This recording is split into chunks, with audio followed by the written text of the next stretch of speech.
Segunda Pedro. Primeiro, Simão Pedro, servo e apóstolo de Jesus Cristo, aos que conosco alcançaram fé igualmente preciosa pela justiça do nosso Deus e Salvador Jesus Cristo. Graça e paz vos sejam multiplicadas, pelo conhecimento de Deus, e de Jesus nosso Senhor, visto como seu divino poder nos deu tudo o que diz respeito à vida e piedade, pelo conhecimento daquele que nos chamou pela sua glória e virtude, pelas quais ele nos tem dado grandíssimas e preciosas promessas, para que por elas fiqueis participantes da natureza divina, havendo escapado da corrupção, que pela concupiscência há no mundo. E vós também, pondo nisto mesmo toda a diligência, acrescentai à vossa fé a virtude, e a virtude a ciência, e a ciência a temperança, e a temperança a paciência, e a paciência a piedade, e a piedade o amor fraternal, e ao amor fraternal a caridade. Porque se em vós houver e abundarem estas coisas, não vos deixarão ociosos nem estéreis no conhecimento de nosso Senhor Jesus Cristo. Pois aquele em quem não há estas coisas é cego, nada vendo ao longe, havendo-se esquecido da purificação dos seus antigos pecados. Portanto, irmãos, procurai fazer cada vez mais firme a vossa vocação e eleição, porque fazendo isto nunca jamais tropeçareis. Porque assim vos será amplamente concedida a entrada no reino eterno de nosso Senhor e Salvador Jesus Cristo. Por isso não deixarei de exortar-vos sempre acerca destas coisas, ainda que bem as saibais, e estejais confirmados na presente verdade. E tenho por justo, enquanto estiver neste tabernáculo, despertar-vos com admoestações, sabendo que brevemente hei de deixar este meu tabernáculo, como também nosso Senhor Jesus Cristo já mo tem revelado. Mas também eu procurarei em toda a ocasião que depois da minha morte tenhais lembrança destas coisas. Porque não vos fizemos saber a virtude e a vinda de nosso Senhor Jesus Cristo, seguindo fábulas artificialmente compostas, mas nós mesmos vimos a sua majestade. Porquanto ele recebeu de Deus Pai honra e glória, quando da magnífica glória lhe foi dirigida a seguinte voz: Este é o meu Filho amado, em quem me tenho comprazido. E ouvimos esta voz dirigida do céu, estando nós com ele no Monte Santo.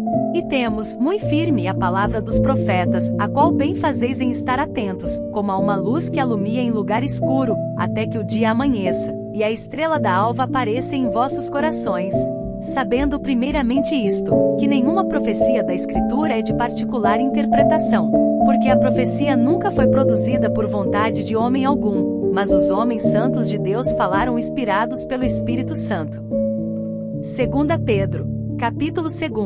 E também houve entre o povo falsos profetas, como entre vós haverá também falsos doutores, que introduzirão encobertamente heresias de perdição, e negarão o Senhor que os resgatou, trazendo sobre si mesmos repentina perdição. E muitos seguirão as suas dissoluções, pelos quais será blasfemado o caminho da verdade. E por avareza farão de vós negócio com palavras fingidas, sobre os quais já de largo tempo não será tardia a sentença, e a sua perdição não dormita. Porque se Deus não perdoou aos anjos que pecaram, mas, havendo-os lançado no inferno, os entregou às cadeias da escuridão, ficando reservados para o juízo. E não perdoou ao mundo antigo, mas guardou a Noé, a oitava pessoa, o pregoeiro da justiça, ao trazer o dilúvio sobre o mundo dos ímpios. E condenou à destruição as cidades de Sodoma e Gomorra, reduzindo-as a cinza, e pondo-as para exemplo aos que vivessem impiamente.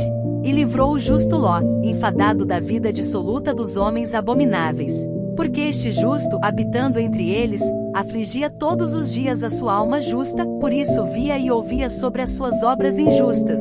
Assim, sabe o Senhor livrar da tentação os piedosos, e reservar os injustos para o dia do juízo, para serem castigados. Mas principalmente aqueles que segundo a carne andam em concupiscências de imundícia, e desprezam as autoridades, atrevidos obstinados, não receando blasfemar das dignidades. Enquanto os anjos, sendo maiores em força e poder, não pronunciam contra eles juízo blasfemo diante do Senhor. Mas estes, como animais irracionais que seguem a natureza, feitos para serem presos e mortos, blasfemando do que não entendem, perecerão na sua corrupção, recebendo o galardão da injustiça, pois que tais homens têm prazer nos deleites cotidianos. Nódoas são eles e máculas, deleitando-se em seus enganos, quando se banqueteiam convosco, tendo os olhos cheios de adultério, e não cessando de pecar, engodando as almas inconstantes, tendo o coração exercitado na avareza, filhos de maldição, os quais, deixando o caminho direito, erraram seguindo o caminho de Balaão, filho de Beor, que amou o prêmio da injustiça, mas teve a repreensão da sua transgressão. O mudo jumento, falando com voz humana, impediu a loucura do profeta. Estes são fontes sem água, nuvens levadas pela força do vento, para os quais a escuridão das trevas eternamente se reserva. Porque, falando coisas muito arrogantes de vaidades, engodam com as concupiscências da carne e com dissoluções aqueles que se estavam afastando dos que andam em erro, prometendo-lhes liberdade, sendo eles mesmos servos da corrupção. Porque de quem alguém é vencido, do tal faz-se também servo. Porquanto se, depois de terem escapado das corrupções do mundo, pelo conhecimento do Senhor e Salvador Jesus Cristo, forem outra vez envolvidos nelas e vencidos, tornou-se-lhes o último estado pior do que o primeiro. Porque melhor lhes fora não conhecerem o caminho da justiça, do que conhecendo-o, desviarem-se do santo mandamento que lhes fora dado. Deste modo sobreveio-lhes o que por um verdadeiro provérbio se diz: o cão voltou ao seu próprio vômito, e a porca lavada ao espojadouro de lama. 2 Pedro, capítulo 3. Amados, escrevo-vos agora esta segunda carta, em ambas as quais desperto com exortação o vosso ânimo sincero, para que vos lembreis das palavras que primeiramente foram ditas pelos santos profetas, e do nosso mandamento, como apostolos do Senhor e Salvador. Sabendo primeiro isto, que nos últimos dias virão escarnecedores, andando segundo as suas próprias concupiscências, e dizendo: onde está a promessa da sua vinda? Porque desde que os pais dormiram, todas as coisas permanecem como desde o princípio da criação. Eles voluntariamente ignoram isto, que pela palavra de Deus já desde a antiguidade existiram os céus e a terra, que foi tirada da água e no meio da água subsiste, pelas quais coisas pereceu o mundo de então, coberto com as águas do dilúvio. Mas os céus e a terra que agora existem pela mesma palavra se reservam como tesouro, e se guardam para o fogo até o dia do juízo, e da perdição dos homens ímpios. Mas amados, não ignoreis uma coisa, que um dia para o Senhor é como 1000 anos, e 1000 anos como um dia. O Senhor não retarda a sua promessa, ainda que alguns a tenham por tardia, mas é longânimo para conosco, não querendo que alguns se percam, senão que todos venham a arrepender-se. Mas o dia do Senhor virá como ladrão de noite, no qual os céus passarão com grande estrondo, e os elementos ardendo se desfarão, e a terra, e as obras que nela há, se queimarão. Havendo, pois, de perecer todas estas coisas, que pessoas vos convencerem santo trato e piedade, aguardando, e apressando-vos para a vinda do dia de Deus, em que os céus em fogo se desfarão, e os elementos ardendo se fundirão.